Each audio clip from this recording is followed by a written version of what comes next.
यूहन्ना की प्रकाशित वाक्य अध्याय 16।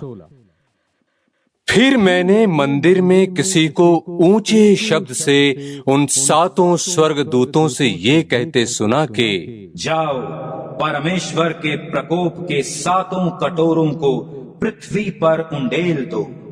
सो पहले ने जाकर अपना कटोरा पृथ्वी पर उंडेल दिया, और उन मनुष्यों के जिन पर पशु की छाप थी और जो उस मूरत की पूजा करते थे, एक प्रकार का बुरा और दुखदाई फोड़ा निकला।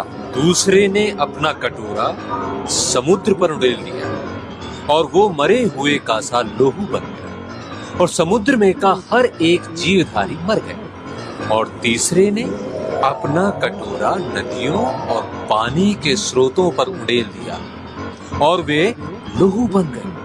और मैंने पानी के स्वर्गदूत को ये कहते सुना कि हे पवित्र जो है, जो था, तू न्यायी है, और तूने ये न्याय किया, क्योंकि उन्होंने पवित्र लोगों और भविष्यद्वक्ताओं का लोहू बहाया था, और तूने उन्हें लोहू पिलाया, क्योंकि वे इसी योग्य हैं। फिर मैंने वेदी से ये शब्द सुना कि हाँ, हे सर्वशक्तिमान प्रभु परमेश्वर, तेरे निर्णय ठीक और सच्चे हैं। चौथे ने अपना कटोरा सूर्य पर उंडेल दिया, और उसे मनुष्यों को आग से झुलसा देने का अधिकार दिया गया। और मनुष्य बड़ी तपन से झुलस गए, और परमेश्वर के नाम की, जिसे इन विपत्तियों पर अधिकार है, निंदा की, और उसकी महिमा करने के लिए मन्ना फिराया। पांचवें ने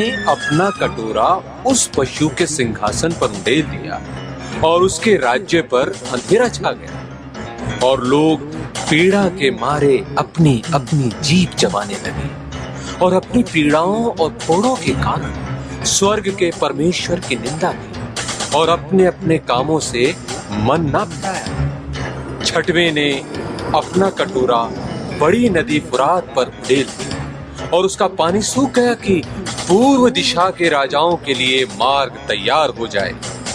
और मैंने उस अजगर के मुंह से, और उस पशु के मुंह से, और उस झूठे भविष्यद्वक्ता के मुंह से 3 अशुद्ध आत्माओं को मेंढकों के रूप से निकलते देखा। ये चिन्ह दिखाने वाली दुष्टात्मा है, जो सारे संसार के राजाओं के पास निकलकर इसलिए जाती हैं कि उन्हें सर्वशक्तिमान परमेश्वर के उस बड़े दिन की लड़ाई के लिए इकट्ठा करें। देख, मैं चोर की नाई आता हूँ। धन्य वो है जो जागता रहता है और अपने वस्त्र की चौकसी करता है कि नंगा न फिरे और लोग उसका नंगापन न देखें।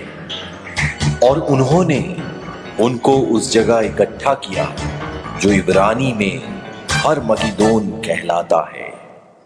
सातवें ने अपना कटोरा हवा पर उंडेल दिया, और मंदिर के सिंहासन से ये बड़ा शब्द हुआ कि हो चुका।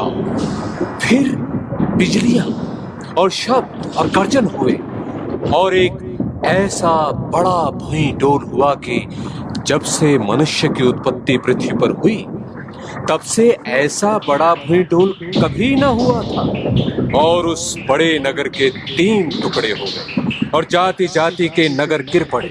और बड़े बाबुल का स्मरण परमेश्वर के यहाँ हुआ कि वो अपने क्रोध की जलजलाहट की मदिरा उसे पिलाएगा। और हर एक टापू अपनी जगह से टल गए, और पहाड़ों का पता न चला। और आकाश से मनुष्यों पर मन मन भर के बड़े ओले गिरे, और इसलिए ये विपत्ति बहुत ही भारी थी।